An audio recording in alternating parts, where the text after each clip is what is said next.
frowns around. Happiness really should be an inside job because it starts with joy. If you have no joy about your life, you can never really be happy. Joy of the Lord will give you salvation of your soul, forgiveness of heart, peace of mind.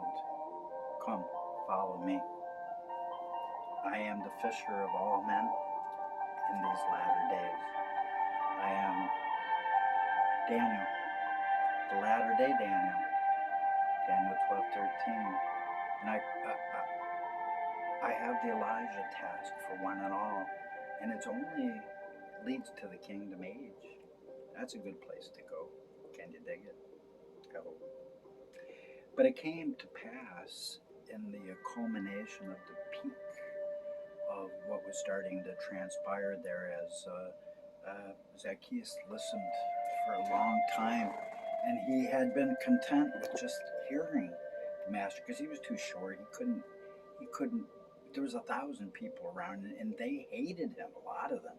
So he didn't want to get into that crowd because he might get something in the back, if you know what I mean. He was not too liked. He was a tax guy and a crooked tax guy. They're not even like the worse. So he was being some wisdom used. And at that point, he still hadn't really seen Christ's face, and he was lamentful of that.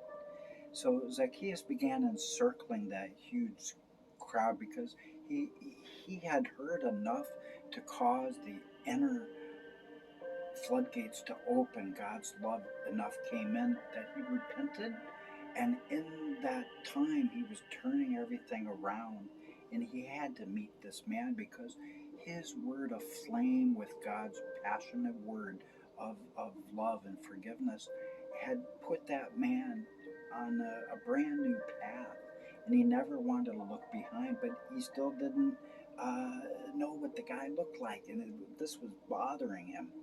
So he started encircling that crowd. He could take it no more. He had to see the face that had caused the transcendence of his just a little flickering flame of love he had managed to keep alive, and it erupted into a great inferno of refiner's fire, and it kicked him up a notch. Believe me, for his heart was like iron and brass, and all of a sudden it was silver, and gold was only a little short ways away, and then platinum. So he was heading in the right direction. So he walked around to see, and he was watching his back and looking at people, and so he wanted to see if somehow he could catch a glimpse of that man from Galilee who had stilled the waters.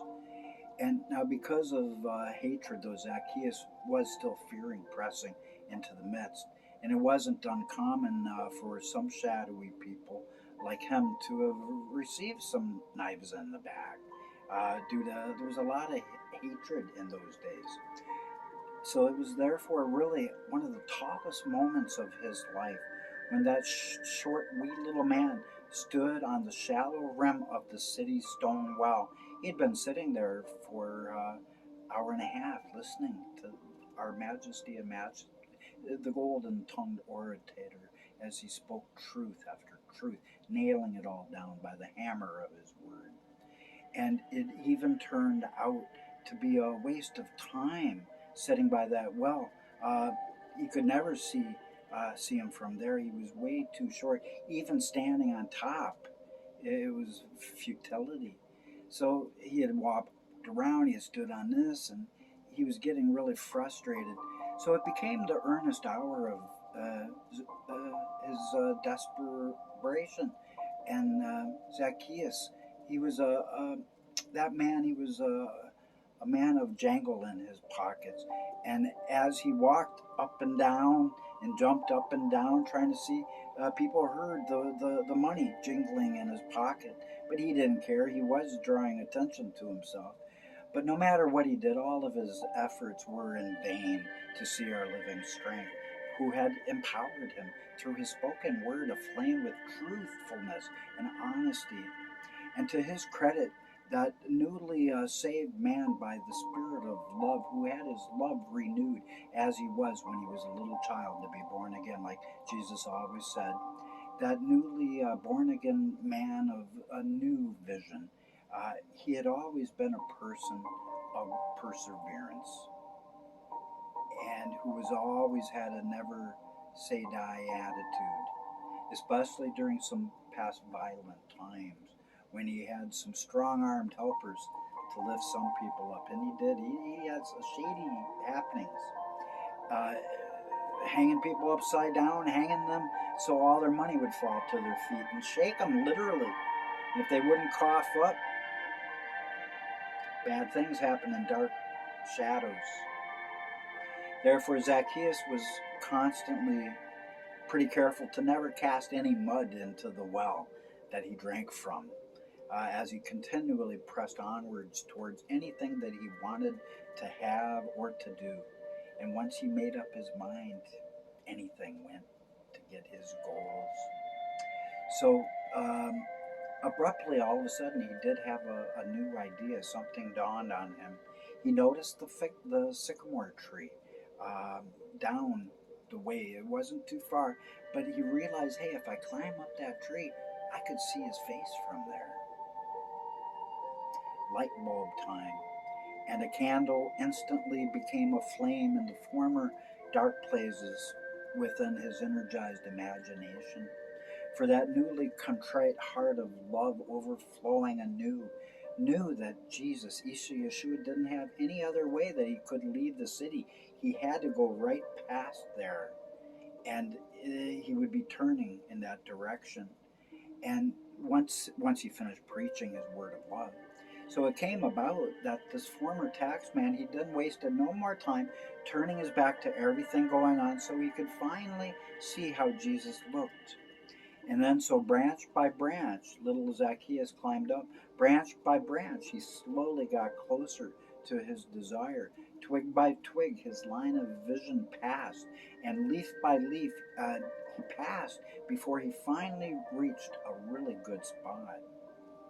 Perfect spot, held his weight perfectly, evenly distributed, and it was the way the branches were spread out just the right amount. He was comfortable sitting on the and once he was settled in and was comfortably draped across several forks within the midst of that fruitful sycamore tree, he then did the only thing that he could do, which was to wait patiently upon the Lord.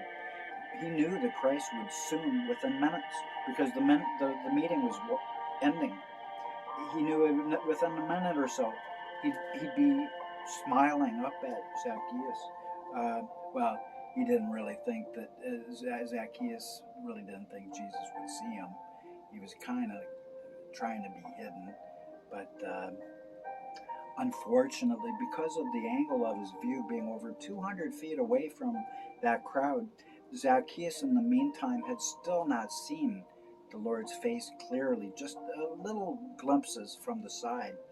But the acoustics within Jericho had been fantastic due to the high walls of fortress all around. Thusly, the velvety voice of our forthcoming firstborn from the dead still easily caressed his ear about the ease of finding salvation through love in motion as a verb, being as a little child, and to those who would walk in love. And it came about just a few minutes later. Jesus was finally saying his very last words. He had stopped and started praying for this one or that one. And so finally he was really wrapping it up. So Zacchaeus was just boiling over. He figured another minute, another 2 minutes. He said that a couple times, but finally it's just getting down to the wire. He was going to see the Master. He was going to see our Majesty of Majesties. And so that Star of Stars had prayed many blessings over that crowd, and Zacchaeus was one of the ones who were prospering by that prayer the most. And afterwards, Jesus left from the midst of that crowd, and dozens of his followers, his apostles, and some disciples, because there were still at least over 50 disciples. There had been 70, but 20 at least fell away. Strife in the midst of that group. And to the delight of Zacchaeus, just as he had foreseen, Christ was heading right his way. And he was like, right on. He was like, man, he couldn't wait. And a great smile was on his face. And he had happy faces all over his heart. And that's where it needs to begin. And that repentant soul of some brand new enlightenment, when he finally beheld the Lord and finally looked upon him, great was his overflowing joy and happiness, and exceedingly great was the handsome features, rugged, masculine, of that carpenter of carpenters. And that was painted across the face of that exact likeness of the Father above. And he had laughing eyes, which meant that he had cried a few tears. And through spiritual eyes anew, it came to pass that Zacchaeus then plainly saw a radiance beaming all around that regal master of anyone who would always allow themselves to die to their very own will in favor of obediently doing the will of God, embracing his word of passion. And it was almost as if that former tax collector was camouflaged, though, in that tree. And he liked that. He really didn't want to be seen. For his white and green robe was surrounded by the green color of that tree's overflowing green foliage that pretty well hid him pretty good, camouflaged. But as Christ came closer to that lush, bushy tree, the heartbeat of that former thief was then beating faster than ever, due to love exploding within him by his new faith. And the one prayer that he didn't think would be answered, that he prayed earlier, would that he could meet Jesus. And he didn't know what was happening. It was going to be like a Twilight Zone moment, Outer Limits and Night Gallery all rolled into one, because that's exactly what was going to happen. God would answer that fervent prayer from that repentant tax man. So it came to pass from out of our great blue yonder, a great beyond, that the strangest thing then unexpectedly occurred. And Christ was then standing right under the place where Zacchaeus was, as Zacchaeus was looking down. And it very strangely happened that our Lord of evermore then abruptly, all of a sudden, without any warning, looked up at the same time and said unto that short man, it's like he had this prepared already, and he did. He said, Zacchaeus, come down, for I must stay at your house today. And Zacchaeus is like, oh, blah, blah, blah, blah. He didn't know Jesus. That's the miracle. He did not know him. And here he's saying, called him by his name. How did he know his name? So he didn't know what to say. He was mixing up his words, and he wasn't even drunk. And he was at first. He composed himself after a moment, but startled. And within that startling moment, that wee little man felt bigger than he ever had before, for it was without any question that Jesus definitely knew him not, but yet he knew him by the Spirit, and he called him by name. And it was also as crystal clear to Zacchaeus that nobody has really, to his knowledge, nobody had even seen him climbing up to that sycamore, and he had been pretty well hid by the foliage. And no more than a few handful of people within all of Jericho even knew his name. He didn't give out his name. Here's my card. I'm the crooked tax guy. No, he wanted as much anonymity as possible so he wouldn't get a knife in the back.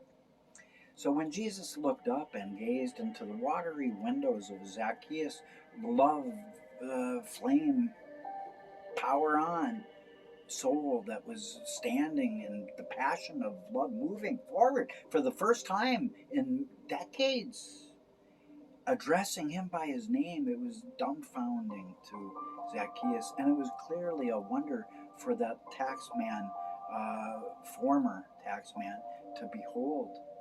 For only God alone above knew about his recent prayer request just an hour or so before. Uh, Lord, let me someday meet this guy. And then out of the blue, that happened. And therefore, Zacchaeus climbed down with great joy. And he not only repented publicly, he drew attention to himself at one point. He also told Jesus and the rest that he'd be giving much of his possessions to the poor. And he was going to keep that promise, and he did. And then he said that if he had cheated anyone out of anything, he vowed to pay them back 4 times whatever amount to recompense all. And he invited people to spread the word. He made that public announcement. But you know what? He was like a multi-millionaire back in the day, by our standards. He could afford to give back half of the stuff he had, and he'd still be a filthy rich man. So he had turned his back on greed, and he decided to let love lead the way. So he cheerfully walked down that road. And within but a moment of a moment's moment, the entire life of that truly tall but yet really small new spiritual man seemingly was flashing before Zacchaeus. For that was the shining moment of his brand new enlightenment to hit a great, big, huge crescendo, the climax of the spirit of love that swooped in as the dove of love, the wriggle of the eagles with his talons, ready to rip up all of unlovingness.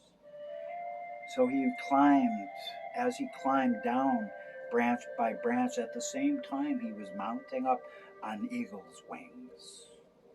And inch by inch, Zacchaeus came closer to seeing our living truth eye to eye at eye level. Well, he was a little bit shorter, so you'd have to look up. And step by step, as he neared that master of the wood, that carpenter of the ages, that new slave of holiness, increasingly had the revelation that the words of the story of his salvation would always be a bad-looking buffet for those loving the world, because it was a testimony of the rich letting it go. That's not the moral of the story that most rich want to hear. Let it go.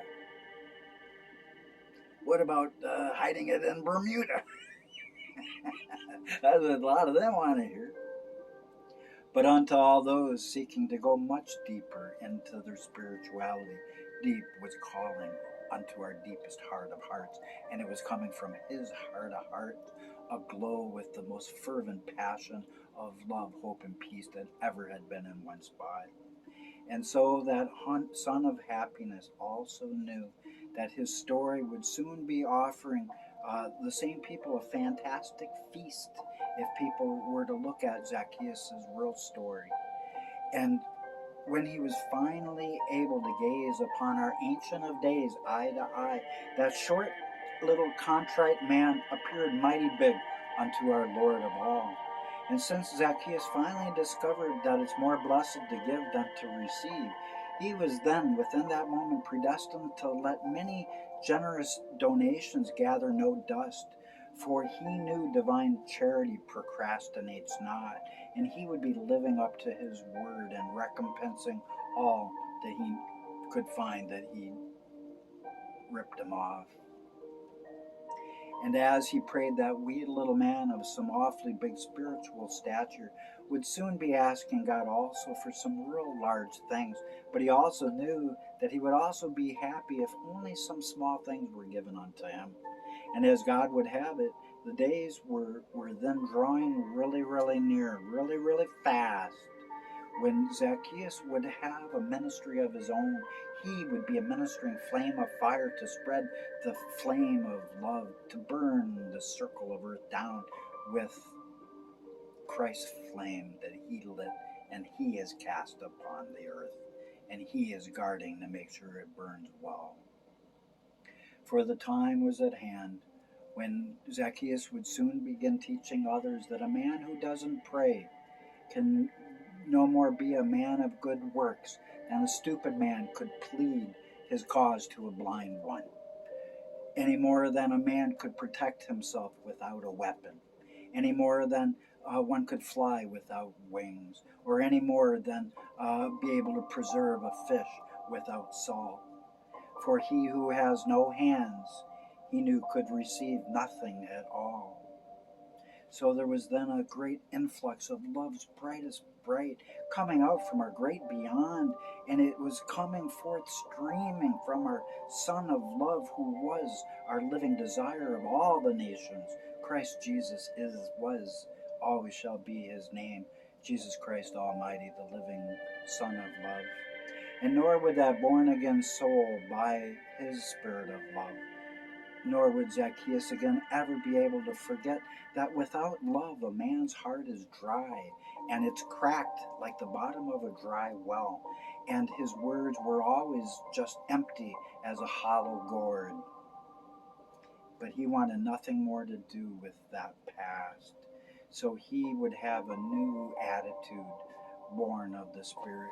And man, when you find out about what happened next, this is the culmination of the money of Zacchaeus.